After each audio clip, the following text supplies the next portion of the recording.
Hello everybody, my name's Llama Joe and welcome to my channel. We are back with a letter.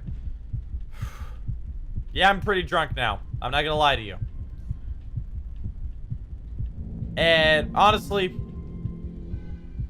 I didn't plan on recording these episodes until I started drinking.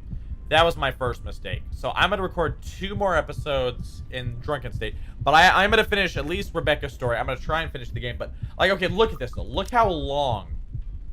Like, we have recorded like 4 to 5 episodes of Rebecca. And we've only covered this much. But look how much there is. Holy crap. That's a lot. Like, I mean, why is there so long? Oh well.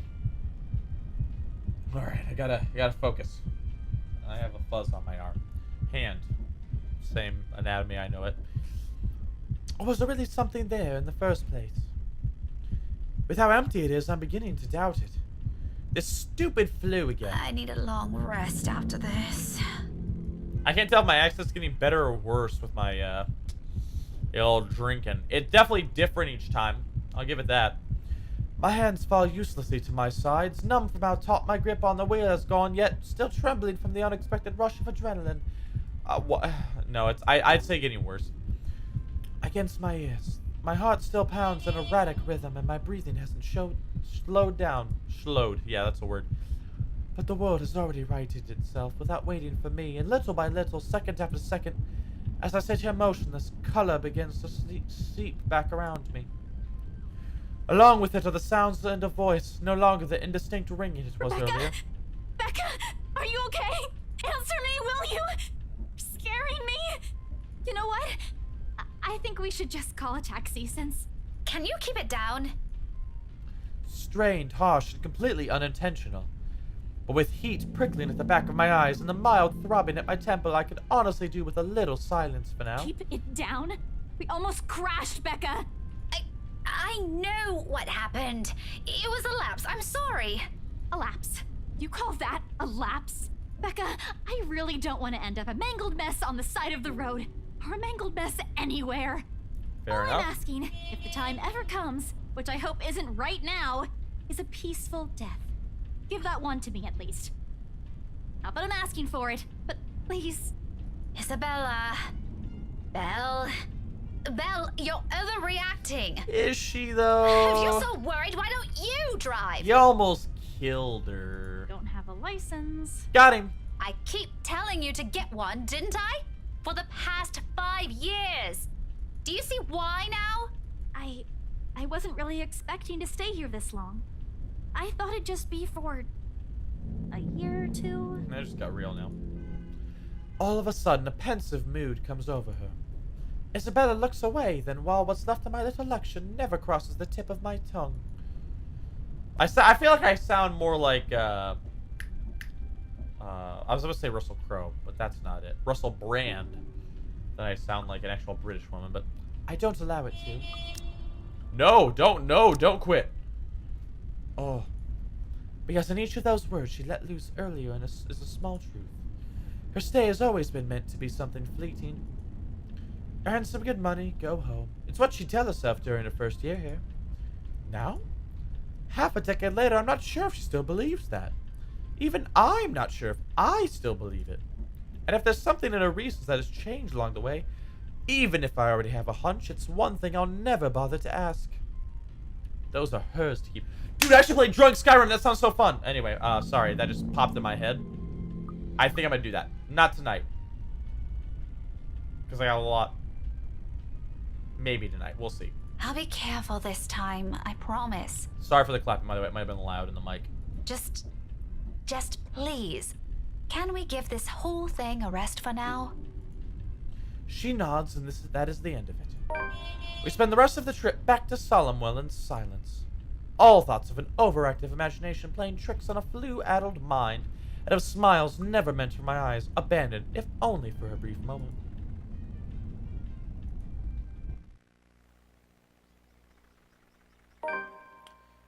Okay. Journal. Reading a journal right now. Alright. After watching Blue Foncé, Isabella tried making small talk with Rebecca, but the latter was in a prickly mood and was not interested. On the way home, Rebecca glimpsed something suspicious sitting at the back seat of her car. Dot, dot, dot. It begins innocently enough. Tuesday mornings arrive like any other day before it, bright and clear. Even though it comes with an extra helping of the unusual October weather, I appreciate being able to catch a glimpse of the clear skies lately. After going through a bout of sickness last week, it does something to lift the mood of what would otherwise be a dreary morning. And despite being mostly a creature of habit, I wind up waking earlier than usual because of it.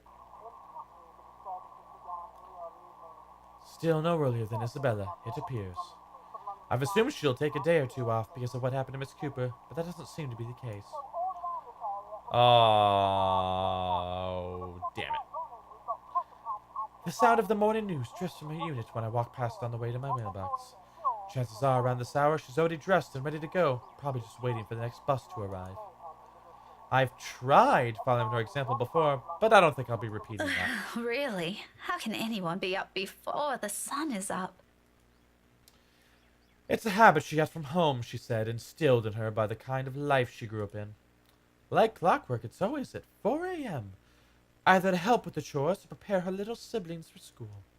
It surprised me the first time. She just didn't look like someone who could. In the end, I've simply passed it off as one of the many things anyone will have to get used to around her. I think I've toned back the accent, which honestly I think is good for everyone. Oh. Ooh, this is hitting me hard. Not that I'll ever fully understand. I'm my parents' only child. We aren't well off, but so far I've lived a relatively easy life. I didn't have to think about bills or food for the next day or paying for any siblings' tuition on top of my own, or supporting a sick father's medication. All I have to worry about were my grades. If it gained Mum and Da's approval, or what we'd be having for dinner. When put next to hers, they all pale in comparison. They look less like problems and more like petty issues this way. Petty issues? But as unimportant as it all sounds, sometimes its ugly head rears at the most inappropriate moments. And sometimes they come through your mailbox in the form of a fancy-looking letter, pretty ribbons and all.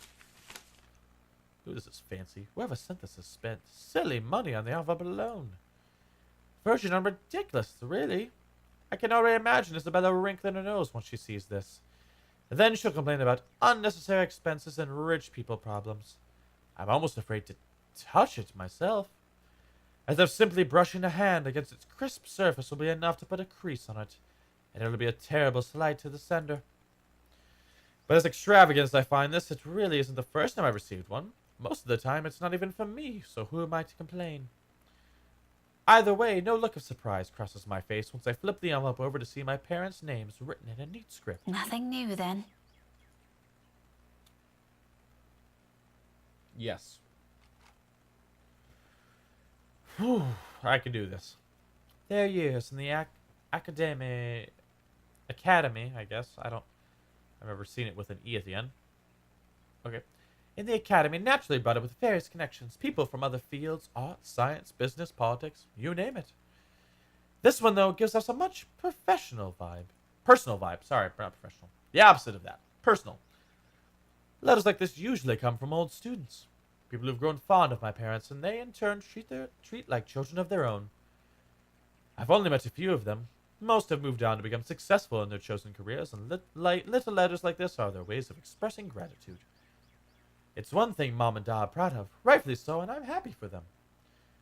But there are times I wish they'll remember they have a daughter here. The real one. Not that it's of any importance now. It's not like they didn't raise me well and provided for me. They did. I wouldn't be where I am now if it weren't for their hard work. And like a dutiful child, I do everything I can to give back. Even if it's as small a thing as letting them know they've got another mail waiting for them. The phone rings for a good minute before someone answered. Mum, her voice as warm as I remember. Becca? Hi, Mum. How's the conference going? Well enough. Until your dad sprained his ankle. Da. Oh no, is it bad? Ja, buns and thighs. I'm alright. In case anyone in this family cares to listen, I'm alright. Very much alive, darling. And there you have it. He'll be up and walking in a few weeks, don't worry. We're going to have to extend our stay here until it heals, though. Why is she talking like this? It's really confusing me. Is something the matter? Nothing big.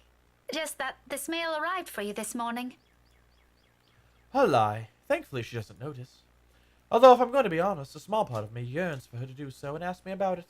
But I put down that idea almost as soon as it surfaces. I shouldn't make them fret. They're busy. Please go to the next scene. What does it say?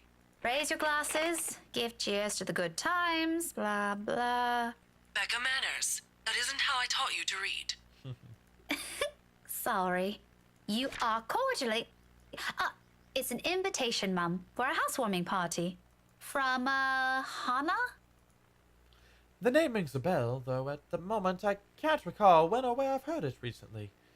It must be nothing too important if I didn't bother committing it to memory. There are lots of Hannahs in the world, so who knows? In fact, my last name's Hannah, so, you know. What's she gonna do? Hannah. She also wrote you a note, Mum. It says you used to be her private tutor at the Evans mansion, and that she misses you and would love to see you two again. It makes my heart clench to read another openly say those words to them, the same ones I want to tell them. I want to see you too. It's been years since we've been together as a family, and if there's one thing that hasn't changed from childhood, it's that Mum and Dad are still busy with their respective careers. Out of the country, always on some meeting or symposium, sometimes for months on end. It only grew far more frequent with the years until I'm old enough to live on my own. I'd like to think that's how I become independent at such an early age. They've always praised me for that. At times, I wish they didn't. Evans? Oh, I remember now. Honey, it's Hannah. Hannah Evans. Remember? Bright girl, 2 years older than Becca? Oh. Didn't she get married a few years ago? 7 now, I think. But, they grow up so fast, these kids. Yeah, she invited us to that too. Fonte de Medici. But we missed that one because you had to present your paper in Singapore. We did send her a note after. Still a shame we couldn't attend, though. What is it about this time? She sent another invite for a housewarming party. Becca, when is it? This Friday, Mum. Oh, that's too bad. We'd love to be there, but Da's not in a condition to go walking around. I guess we'd have to decline again. I really miss that girl. I could go in your place. I let it slip without thinking. Personally, I've never been fond of gatherings, regardless of how simple people make it seem. But if there's one thing I hate hearing, that disappointed note in Mum's voice always ranks first. Whether it's directed at me or some other thing doesn't matter. Are you sure? Don't you have work this Friday? The event will be in the evening, Mum. It shouldn't take anything away from my schedule. Schedule? It's all right. The invite's for 2 people. I can bring someone with me so things don't get boring. I see. Maybe you can also invite Ashton? Got him! Mum, that's a sure no from him. He hates attending parties. But I'll see what I can do. If not, I can always bring Isabella with me. You know her. She won't say no if there's food involved. Okay, if it's not going to be a big problem for you, I don't see why not. We owe you this one, darling. No problem, Mum. I'll even say hi to Hannah for you. Please do. And let her know we'd love to see her once we're back in the city. Leave her our number or something. I will. But you know, the 2 of you would have become really good friends. Don't you remember? You met with her once. If my memory serves me right, you were 12 then? This too, I can't recall. It's probably one of those meetings where we only talked a bit before going our ways. If she did leave an impression, I'm pretty sure I would have written about it somewhere, at least recognize her name. As it is, the only few people I remember clearly from that time in my life is Ashton and Mandy. Mandy, that's a new name. To some extent. Mom must have sensed my confusion because she laughs. Don't push yourself too hard, darling. Really? It felt like having 2 daughters back then. Sometimes I wish they didn't send her away to boarding school. But, well, You know how often that goes with them. Still, try talking to her while you're there. Oh, we'll see. I'll let you know what happens after. I'm looking forward to it, darling. Take care of yourself. Will do. You too, Mom. Bye. Tell Dar to be careful next time. She chuckles then.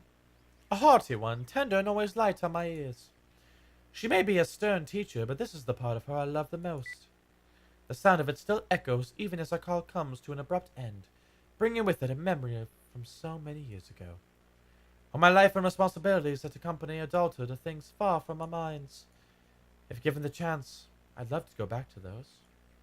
I don't dwell on it, though, shaking it all away almost as soon as the memory forms a clear picture in my head. I've always wondered how Isabella can easily pretend everything's normal over a phone call, then bounce back to her usual self immediately after. I've seen her do it plenty of times. For me, it just drains whatever energy I have.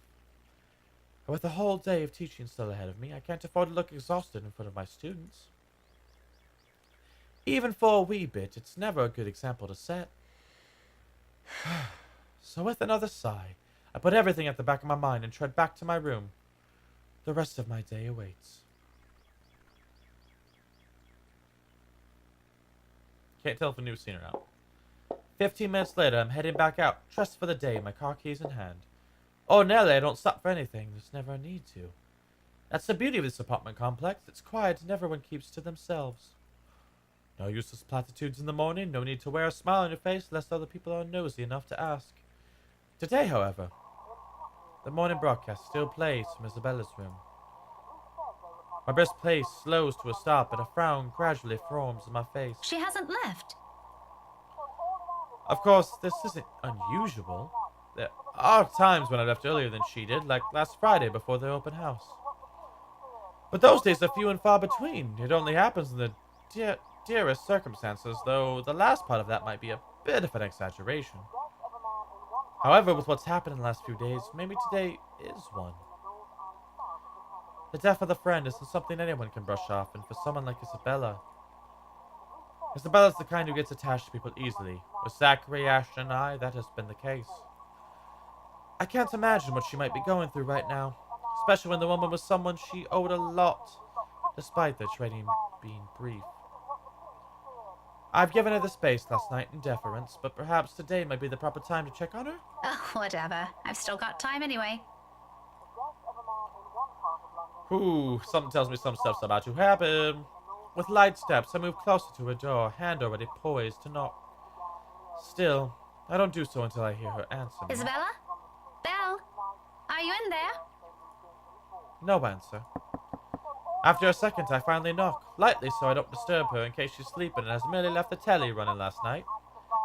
Never mind how she never lets that happen. Ever. Waste of electricity and all. I just want to check on you before I leave. Is that okay? Are you going to work today, Belle? Still nothing. I'm about to leave. If you want, I can drop you off.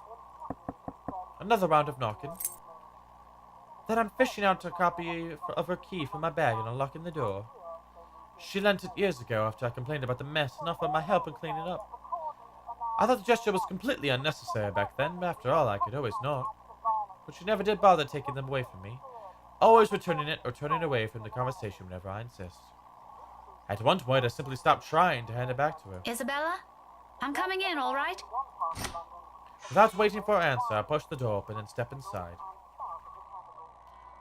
The unit's still a mess. Instant noodle cups on the table, a pile of clothes on one side, papers strewn about everywhere, and an unkempt bed, among other things. This much is a given, will always be a given. I've been here several times already, and I still wonder how she can function like a human being with the place in this state. However, that's neither here nor there. I'm not sure what I'm expecting, but it's certainly not finding an empty flat. Granted, she could have left earlier, far earlier than usual. But she never ever leaves without making sure she's unplugged everything. That's something she doesn't forget to do. It doesn't help that the bathroom appears unused this morning. Another habit, and it can only mean she hasn't been here since last night? Perhaps even since the morning after Miss Cooper's death? Either idea doesn't sit well with me, with What with the news we've been hearing lately? The authorities are still trying to find the cause of death for all the victims. Early investigation revealed most of them were employed under Briar Realty Corporation at the time of death. Meanwhile, BRC has refused to comment on this. Whew.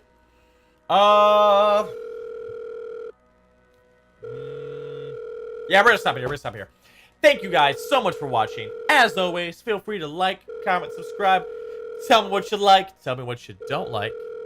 And I'll do the best I can to make it right. I'm Llama Joe. And I'll catch you guys later.